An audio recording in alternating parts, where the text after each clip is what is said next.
Buenas tardes, me presento. Yo soy la estudiante docente Karina Mabel Barrios Cardoso del Instituto Superior de Educación Divina Esperanza. Aquí nuevamente con nuestra clase virtual y hoy vamos a desarrollar un contenido de la materia de sociología. Para iniciar, a modo de que nos servirá como motivación para ir adentrándonos a lo que es el tema, el contenido de esta clase, vamos a visualizar un video documental sobre el contenido, relacionado al contenido, entonces que nos explicará ya sobre lo que es y sobre sus inicios de nuestro contenido. Entonces vamos a proceder a visualizar el video documental.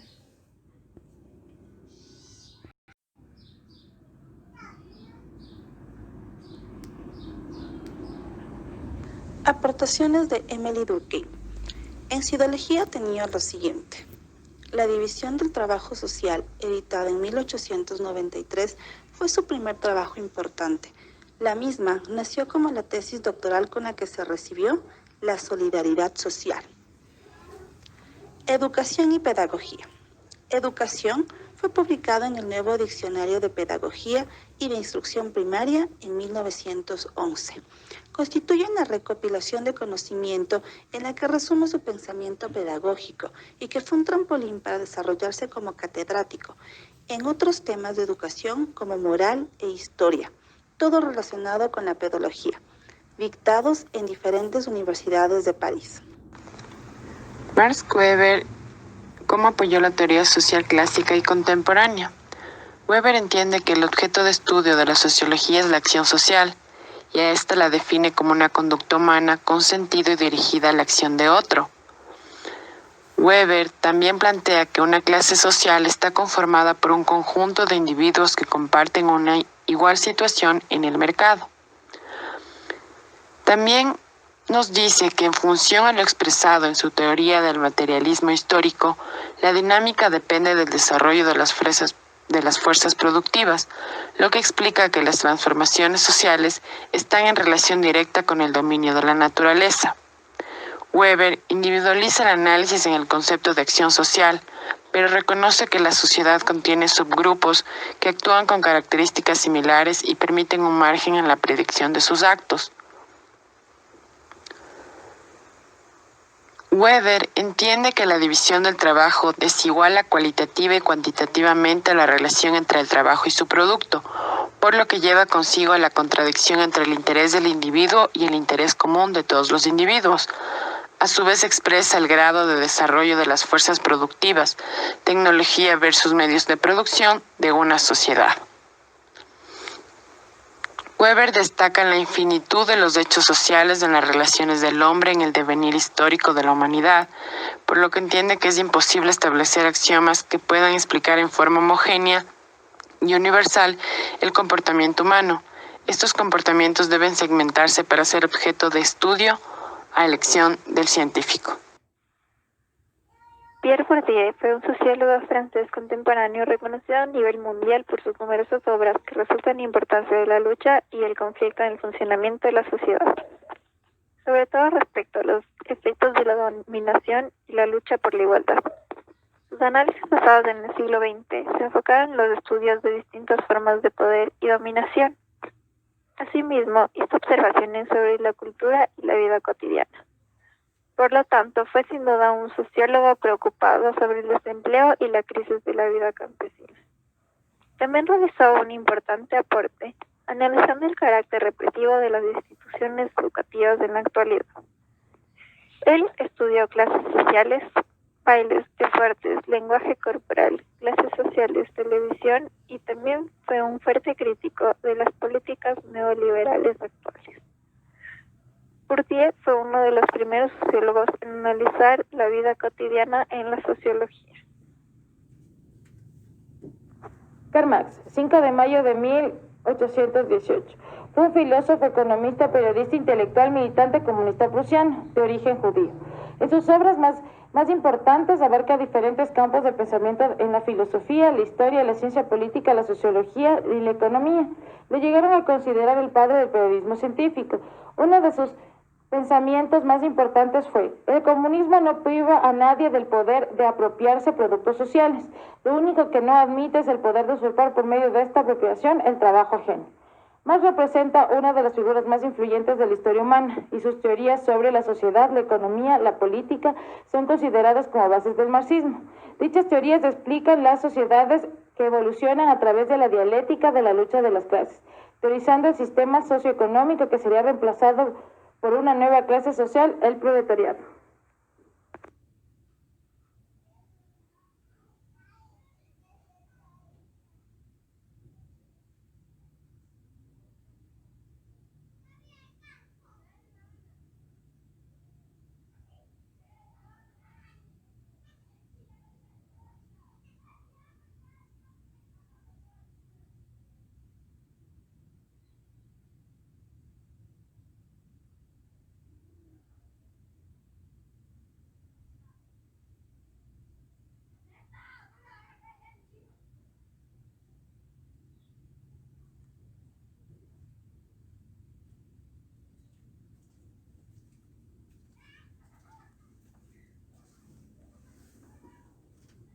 Bien, no son muchas.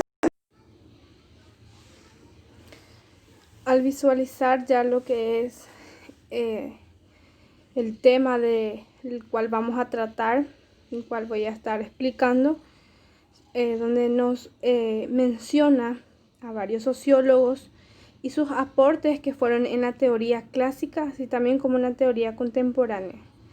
Nuestra capacidad, nos dice, emite un juicio crítico respecto al aporte de la sociología, en la comprensión del hombre como ser social. Nuestro tema de hoy, ya como podrán constatar, ¿verdad?, es la teoría sociológica, la teoría clásica y contemporáneas.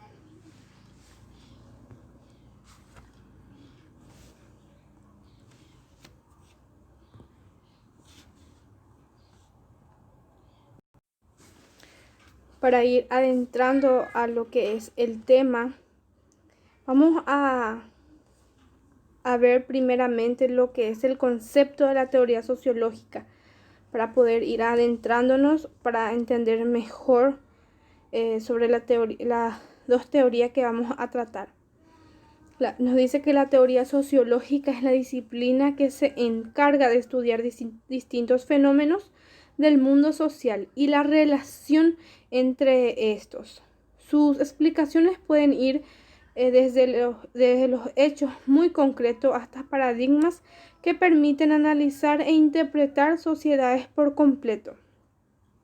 Así como nos dice, ¿verdad?, la teoría sociológica, vamos a ver lo que es desde los hechos más concretos hasta los paradigmas, ¿verdad?, más complejos.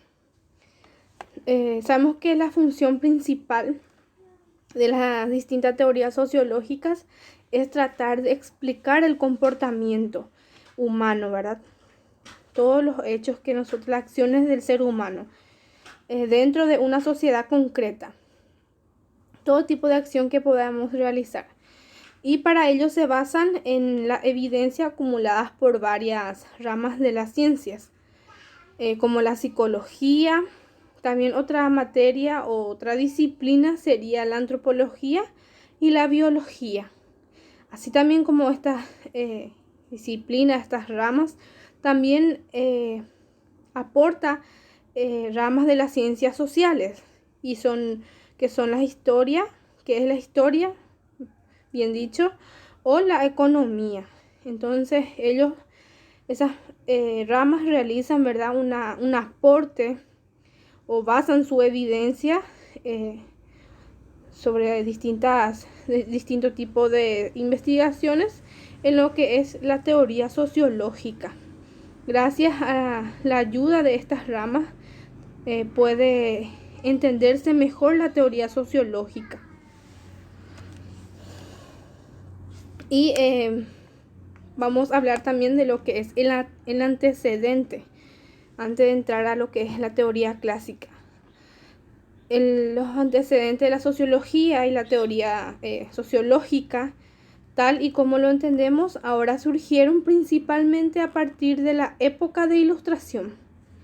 En su origen eran formas de pensar basadas, ¿verdad?, en el positivismo social, que vamos también a estar viendo cuáles son, ¿verdad?, las características del positivismo, así también como del funcionalismo.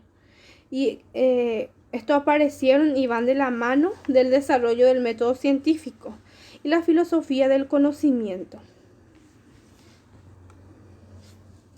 Y aquí ya vamos adentrándonos a lo que es la teoría sociológica clásica, que nos dice que apareció entre principios del siglo XIX y principios del siglo XX, más o menos por ahí va su inicio, ¿verdad?, de esta teoría. La larga serie de revoluciones políticas que desencadenadas por la Revolución Francesa de 1789 se produjeron a lo largo del siglo XIX. Constituyó el factor más inmediato de la aparición de la teorización sociológica, nos dice, ¿verdad? Y en esta teoría clásica se fueron ya produciendo varias transformaciones. ¿Y en qué ámbito? En el ámbito social, en el ámbito político, en el ámbito económico, y esto hizo, ¿verdad?, que se alteren el antiguo orden. Con la revolución industrial, el sistema económico cambió por completo.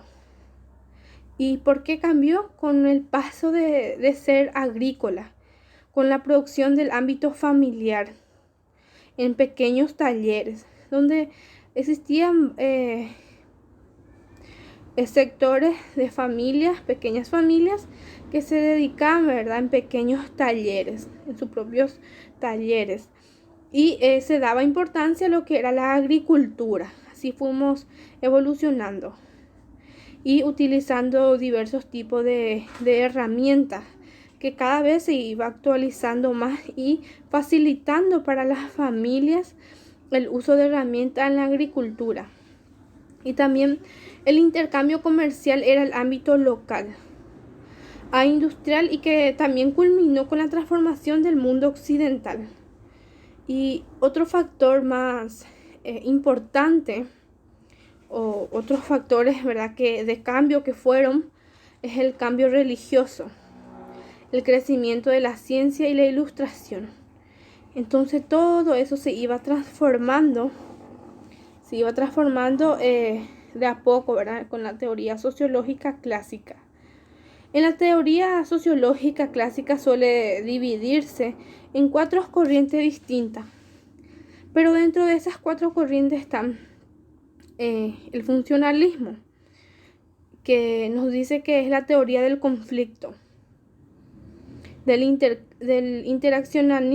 interaccionismo, bien dicho, simbólico, y el utilitarismo. Entonces, esas teorías otra vez estaban dentro del funcionalismo. Y dentro de lo que es el funcionalismo, nos preguntamos, ¿qué es el funcionalismo, verdad? Y nos dice que el funcionalismo trata a toda sociedad como un elemento, entendiendo que cada uno de sus componentes es una pieza fundamental para su buen funcionamiento, ¿verdad? Y también nos habla de la analogía, que es más utilizada para describir la visión funcionalista de la sociedad. Es la de un cuerpo humano, el cuerpo de un ser humano, que está dentro del mismo podemos encontrar distintos órganos. Y que nos da un claro ejemplo, ¿verdad?, que en la sociedad serían las normas y las instituciones, y que cada uno de ellos es necesario para el buen funcionamiento del cuerpo. Y así también, como nuestros órganos necesitamos que estén bien para el buen funcionamiento del cuerpo, así también están en las normas y las instituciones dentro de una sociedad, que necesitamos que rijan bien y que se estén cumpliendo, ¿verdad? Para que tenga un buen funcionamiento y pueda tener un buen efecto en la sociedad.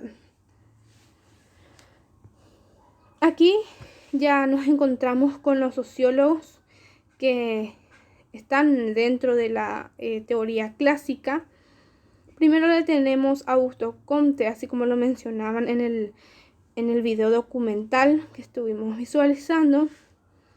Él consta, ¿verdad?, que estuvo de 1798, bien dicho, en Francia hasta 1857.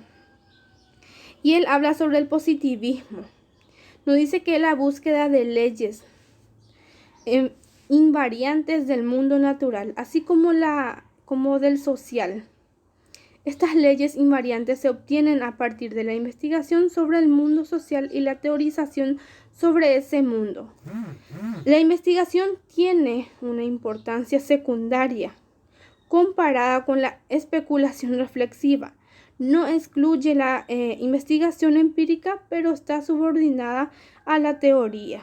Entonces, eso es positivismo para Augusto Comte. Tenemos a Karl Marx, que estuvo de 1818 en Prusia a 1883 en Londres. Nos dice que influido por Hegel, adoptó el modo dialéctico de la lógica de este y lo aplicó al estudio del mundo material sobre las relaciones sociales materiales. Es este enfoque sobre las relaciones sociales materiales lo que da relevancia a la obra de Marx para la sociología. Entonces, este fue una de sus investigaciones, su aporte a la sociología clásica. Entonces, él basó su estudio en el mundo material, todo lo que tiene que ver con lo material, en diferencia, ¿verdad?, de lo que era Augusto Comte, que él se basó más en la investigación del mundo natural, así como lo del social también.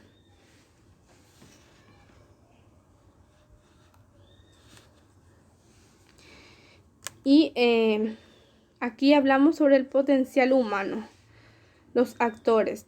El potencial humano, la naturaleza de las sociedades anteriores al capitalismo había sido demasiado severa como para permitir que las personas se realizaran. Los seres humanos podían llegar a desarrollarse una vez se liberaran de las garras del capitalismo. El capitalismo era, ¿verdad?, quien poseía ¿verdad?, fuerza sobre los seres humanos. Entonces, el potencial humano fue que fue dándole más libertad al ser humano, donde ellos mismos podían desarrollarse, independizarse, como nos decía anteriormente, donde ellos mismos creaban sus propios talleres, los grupos las familias concretas. Entonces ellos mismos formaban sus propios talleres y se dedicaban más a lo que es en el ámbito agrícola, y donde tenían sus propios talleres, su propia agricultura. Y aquí ya nos adentramos a lo que es la sociología contemporánea. El estructural funcionalismo conoce su apogeo entre los años 1940 y 50. Su decadencia comienza a partir de 1970.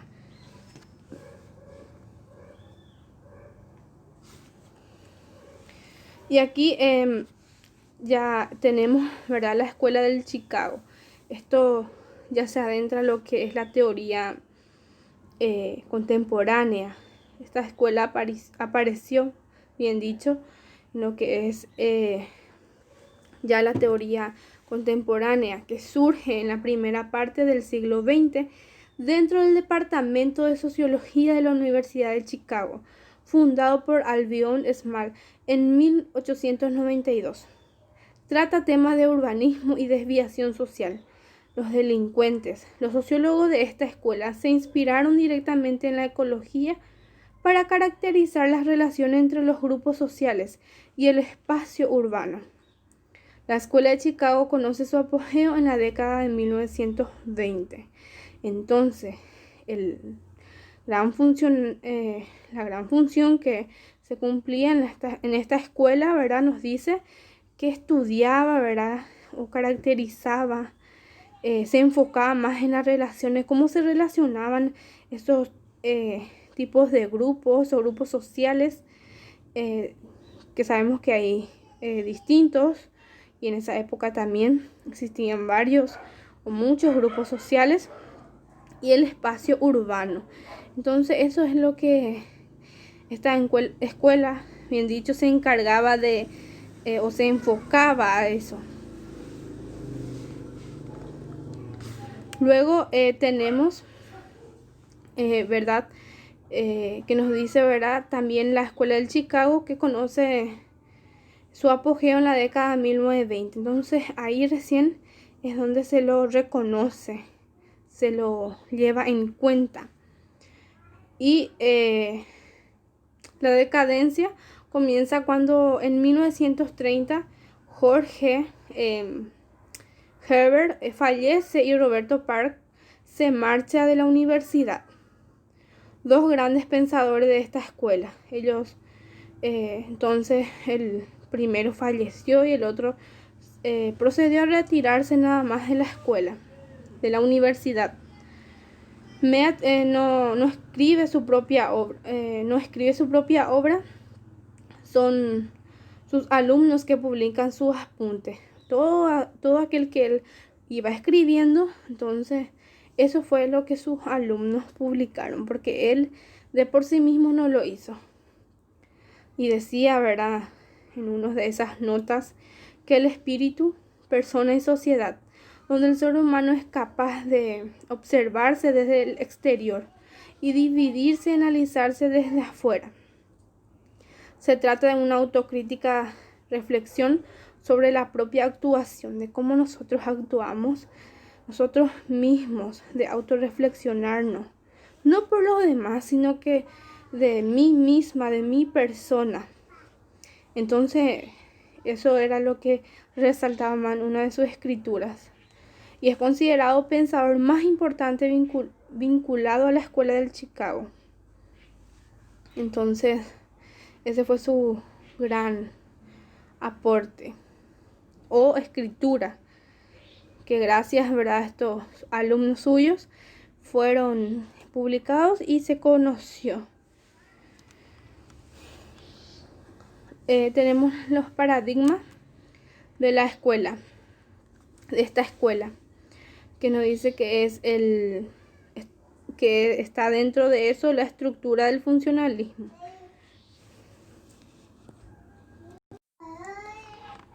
En estos enfoques que se fueron realizando de esta escuela, uno de los principales que pusieron mismo en el primer lugar, que nos dice que cada parte de la realidad social se relaciona perfectamente con otras personas. Sienta las bases para la creación de la posterior escuela de Frankfurt, basada en la idea de los conflictos. Y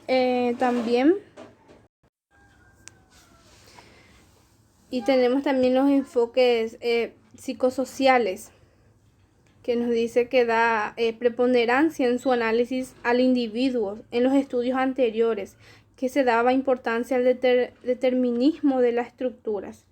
El interaccionismo simbólico, que surge en los años 60 de la rama de la psicología, es un análisis de la realidad social, instituciones, estructuras, grupos, pero para poder comprender hay que empezar por el individuo. Hay que analizar primeramente individualmente para poder ir entendiendo mejor.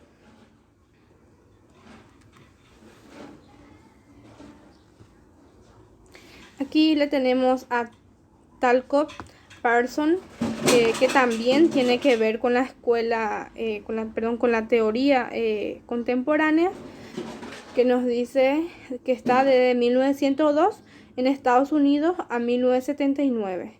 Y sus obras más importantes son La estructura de la acción social, que fue publicada en 1937, El sistema social en 1951, La sociedad en 1966. Los principios generales, raíces filosóficas y teóricas, la teoría de la acción, pautas variables, la ágil, la teoría de los sistemas, sistema social, sistema cultural, sistema de la personalidad, organismo conductual. Veremos cómo la obra de Weber influyó enormemente en Parsons. Y está aquí el principio general de la teoría de la acción, de los mecanismos centrales que deben ser invariablemente. También tenemos los actores orientados hacia ciertas situaciones con diferentes metas, valores y modelos normativos.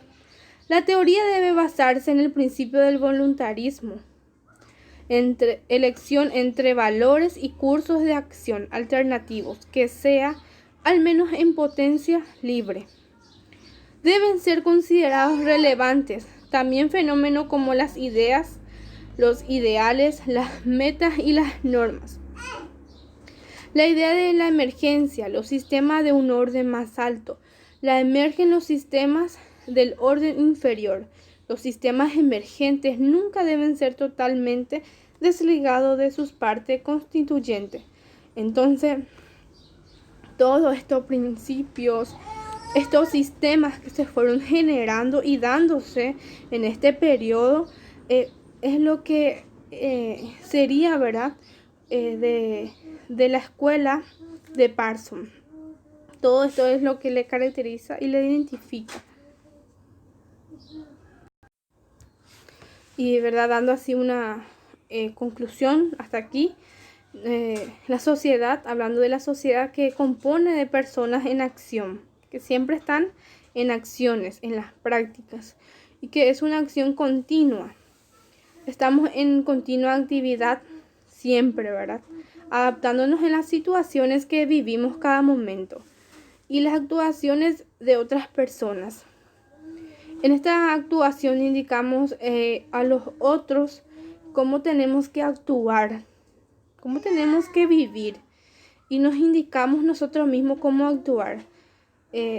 Nos orientamos, ¿verdad?, a través de todas esas normas que rigen desde y se van transmitiendo de generación en generación.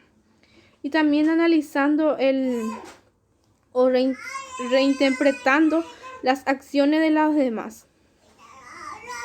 Y aquí tenemos lo que es la escuela de Frankfurt, que nos dice que es la formación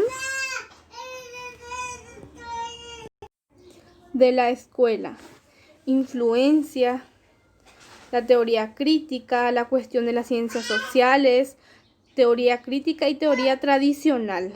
Entonces, esto es lo que fue realizando, ¿verdad?, trabajando sobre estos tipos de teorías, que también forman parte de lo que es la teoría contemporánea.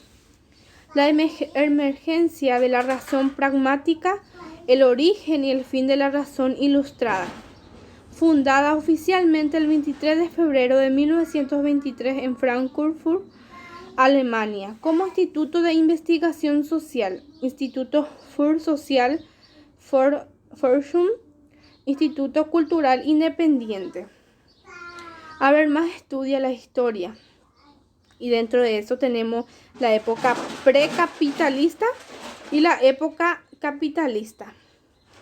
¿En qué trata lo que es la época capitalista?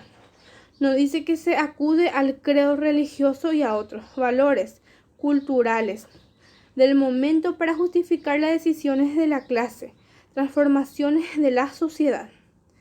En la época capitalista nos dice que hay un cambio de legitimación la economía adquiere una preponderancia y se justifica a sí misma en aras del mercado, con contraprestación entre las partes, una ofrece trabajo y otra el dinero.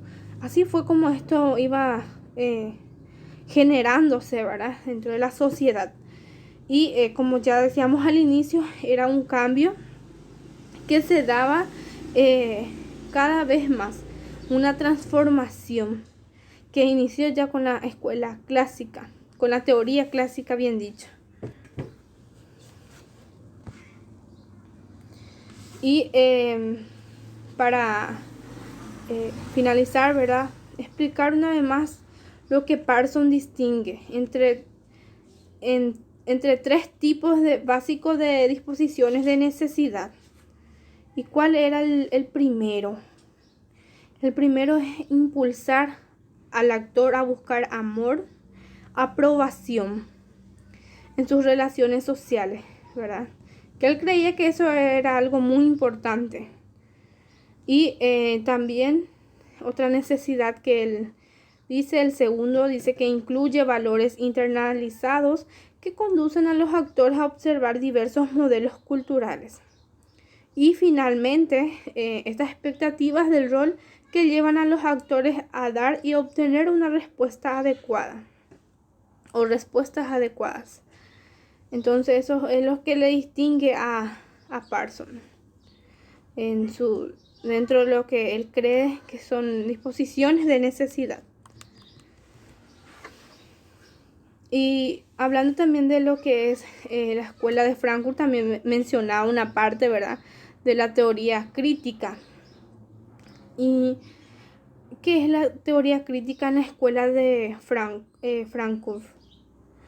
Es una manifestación, lo dice, el espíritu crítico, el cual aspira a ir más allá de la tensión antes aludida y a suprimir la oposición entre los propósitos, la espontaneidad y la racionalidad del individuo y las relaciones que afectan a los procesos de trabajo sobre los cuales la sociedad se hallan edificada.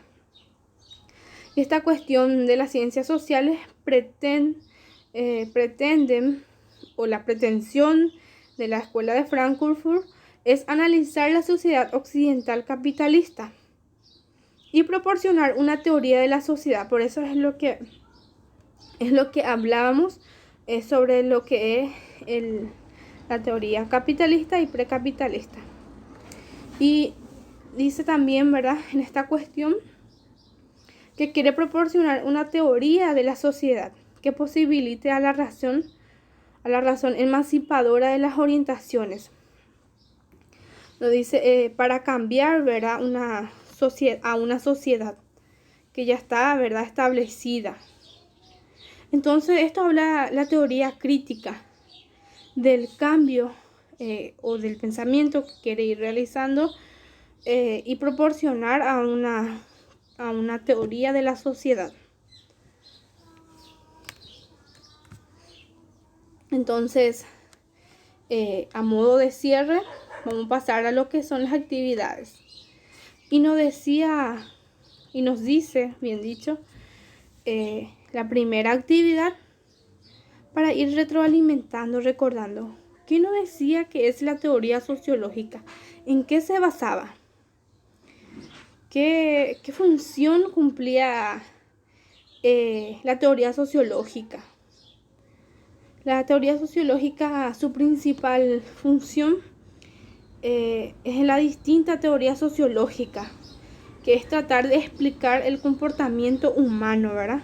Trata de explicar del por qué ese comportamiento de ese ser humano, de esa persona en una sociedad, de por qué está realizando ese tipo de acción. Y para ello se basan en la evidencia. ¿Y cuáles eran esas evidencias? De las distintas ramas, ¿verdad?, del cual aportaban o siguen aportando a lo que es la sociología, para que todo eso se pueda entender. Y era la antropología, la psicología, la biología, y también estaba ramas de las ciencias sociales, que es la historia y la economía.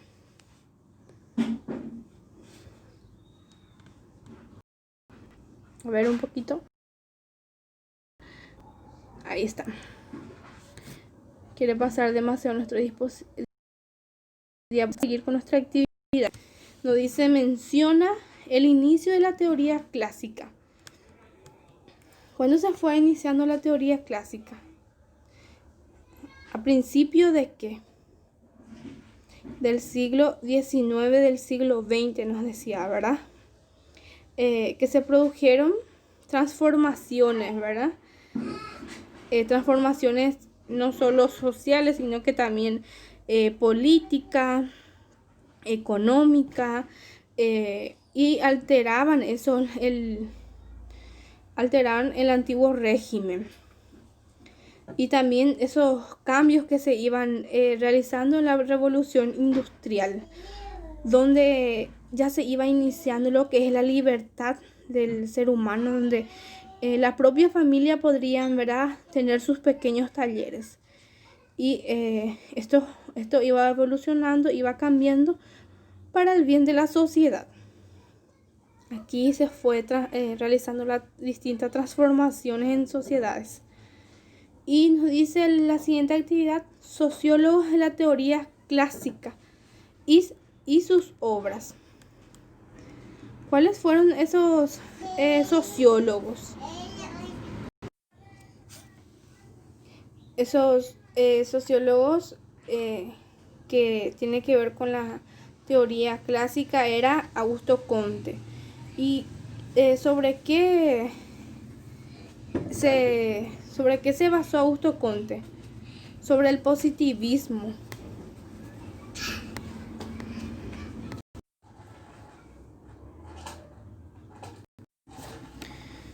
Entonces, el positivismo, ¿verdad? Recordando nuevamente de la obra de Augusto Comte, que se trataba sobre, o se basaba sobre el mundo natural, sobre la invariante del mundo natural. En cambio, Karl Marx, que se basaba, ¿verdad?, sobre el estudio del mundo material, de cómo las relaciones sociales materiales enfocaba sobre eso, sobre las relaciones sociales materiales. Y esto es lo que le da relevancia a la obra de Marx para la sociología. También nos dice inicio de la teoría contemporánea. ¿Cuándo inició esa teoría contemporánea? ¿Cuándo? En el siglo XX, ¿verdad? Nos dice, ¿verdad?, que ya fue iniciando con el funcionalismo a partir de 1920 y tuvo su apogeo en los años ya 1940 y 1950, pero fue tomando su decadencia a partir de 1970. Y lo que es la escuela de la teoría contemporánea, una breve explicación. Una breve explicación nos dice, ¿verdad? Y aquí, dentro de la teoría contemporánea, tenemos las escuelas, donde se fue generando también varias transformaciones. ¿Cuáles son esas escuelas? La escuela del Chicago, donde estaba el sociólogo George Herbert, que falleció. ¿Se acuerdan que les comenté que falleció? También Roberto Park, pero él se marchó, no falleció, pero él se marchó. Y donde uno de sus alumnos publica sus apuntes. Y ahí recién es reconocido o conocido esas obras escritas por él, o esas escrituras realizadas por él. Y también en la teoría contemporánea hablamos sobre lo que era Parsons, sobre sus aportes, ¿verdad? Donde también decía que el actor impulsa a buscar amor, a buscar la aprobación en sus relaciones sociales. Entonces él estudiaba de ese lado a lo que se veía el comportamiento del ser humano. Y también nos decía, ¿verdad?, la expectativa de los roles, que llevan los actores a obtener una respuesta adecuada. Entonces, y dentro de la escuela de Frankfurt teníamos la teoría crítica. La teoría crítica que también se adentraba, ¿verdad?, lo que era el capitalismo y precapitalista. Y nos hablaba, ¿verdad?, sobre una manifestación del espíritu crítico, de las tensiones, de suprimir, de las oposiciones del propósito, la espontaneidad y la racionalidad del individuo. Esas características que tenemos nosotros seres humanos dentro de nosotros. También habla dentro de esta teoría crítica en la escuela de Frankfurt